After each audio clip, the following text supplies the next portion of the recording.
In North Dakota, more than 100 Native Americans and allies fighting the $3.8 billion Dakota Access Pipeline have been injured by police who attacked them with rubber bullets, tear gas, mace canisters, and water cannons in freezing temperatures Sunday night. The attack began after the water protectors attempted to clear access to a public bridge, which has been blocked by authorities using military equipment chained to concrete barriers. Legal observers with the National Lawyers Guild said multiple people temporarily lost consciousness after being shot. Witnesses say one elder also went into cardiac arrest and was revived on the scene by medics. Many people were treated for hypothermia after being hit by water cannons in freezing temperatures. Water protectors say the police also fired rubber bullets at journalists, shot down drones being used to document the attack.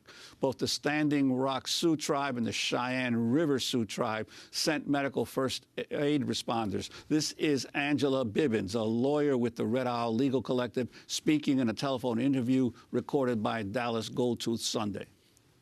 Right now we've seen people who have been maced. They deployed 20 mace canisters in a small area in less than 5 minutes, to the point where people have lost bowel function. At least one seizure has been witnessed at the front lines by our legal observation team. There have been people vomiting from the exposure to the mace.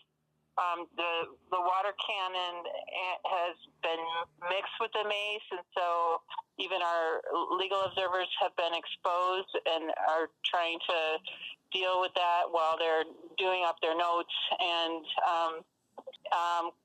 canisters were shot at the medic area at the front line. There's at least one woman who has a broken kneecap.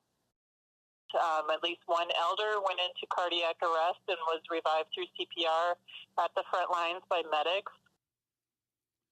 Sunday's attack comes as water protectors face an increasingly militarized crackdown against a movement to stop the Dakota Access Pipeline over concerns the construction will destroy sacred tribal burial sites and that a pipeline spill could contaminate the Missouri River. The state of North Dakota has approved $10 million to police the ongoing resistance.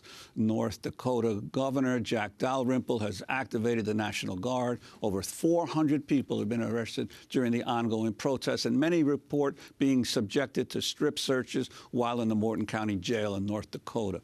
The water protectors have also faced attacks and surveillance from private security companies working for the Dakota Access Pipeline Company. On September 3rd, unlicensed private security guards unleashed attack dogs on Native Americans trying to protect the tribal burial site from destruction. The private security firm TigerSwan Security is in charge of coordinating intelligence for the Dakota Access Pipeline Company.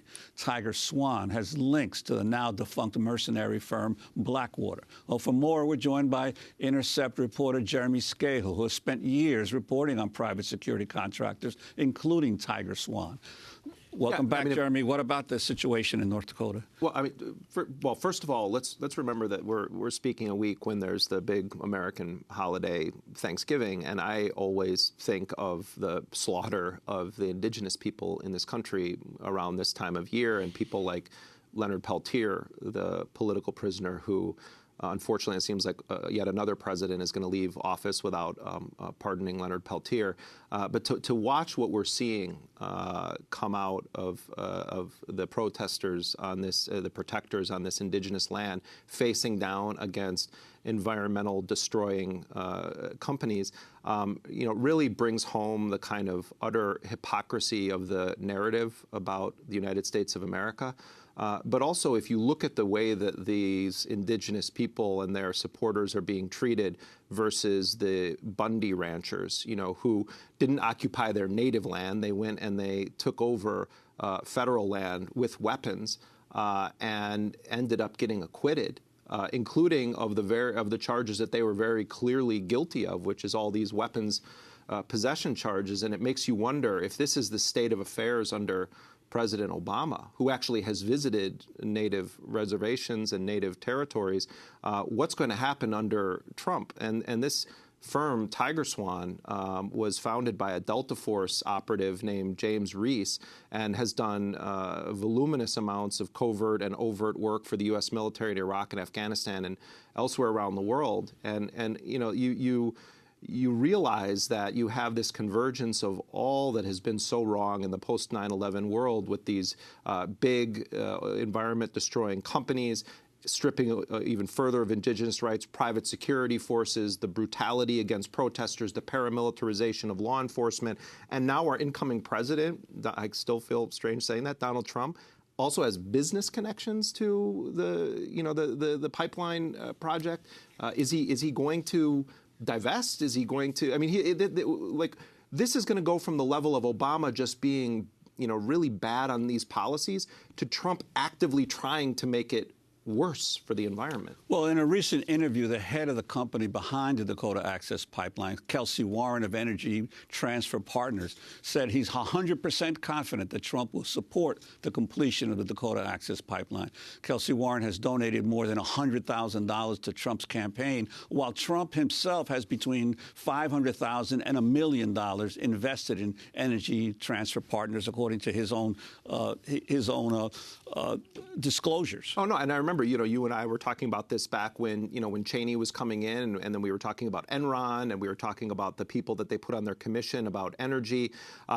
Trump's choice of who he's going to put in as energy secretary or secretary of the interior, they're even talking about potentially Sarah Palin being the Interior Secretary, but I don't know, is Ronald McDonald not available? I mean, it's really sick. Some of the people, putting Mike Huckabee in charge of Health and Human Services, a guy who said that abortion is worse than the Holocaust, and I mean, it really feels like we're watching a not so slowly moving train wreck in this country right now. Or even floating the idea that Joe Arpaio, who'd just been voted out as Maricopa County Sheriff, would become head of Homeland Security. Right. Although at 82 years old, yeah, I doubt that he wants to come to Washington. It would be an amusing, Senate confirmation hearing. I mean, what's potentially more likely, but in the same category, is Sheriff David Clark of Milwaukee County, who has, called Black Lives Matter. He's African American himself, but has called Black Lives Matter subhuman. Has said that there is no such thing as police brutality, who led the chants of Blue Lives Matter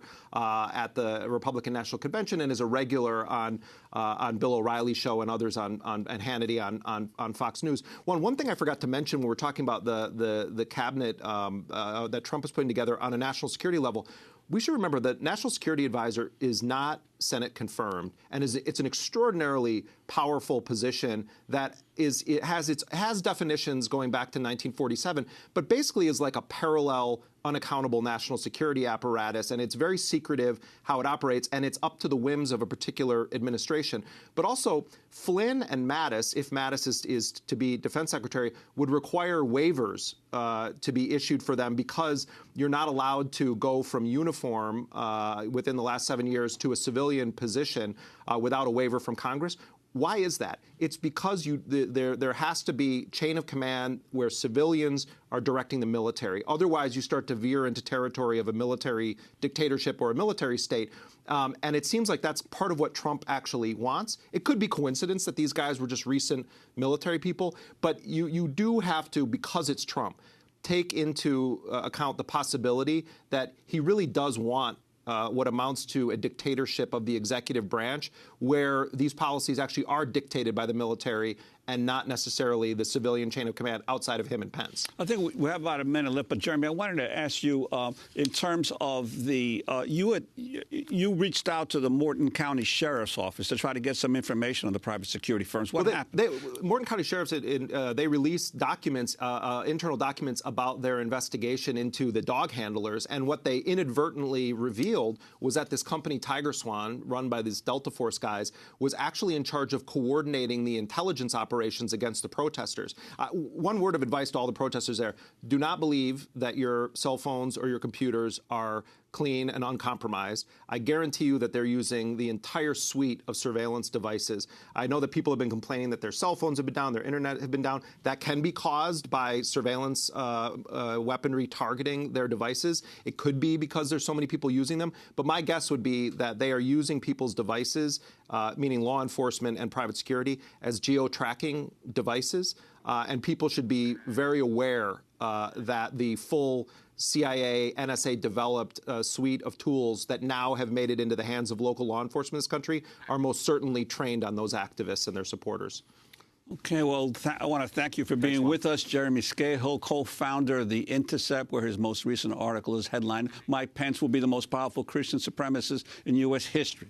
That does it for today's show. We'll be celebrating Democracy Now!'s 20th anniversary with Harry Belafonte, Noam Chomsky, Patti Smith, and more this December 5th in New York City. Visit democracynow.org for details. Democracy Now! Is produced by Mike Burke, Nermeen Sheikh, Carla Wills. I'm Juan Gonzalez. Thank you for listening.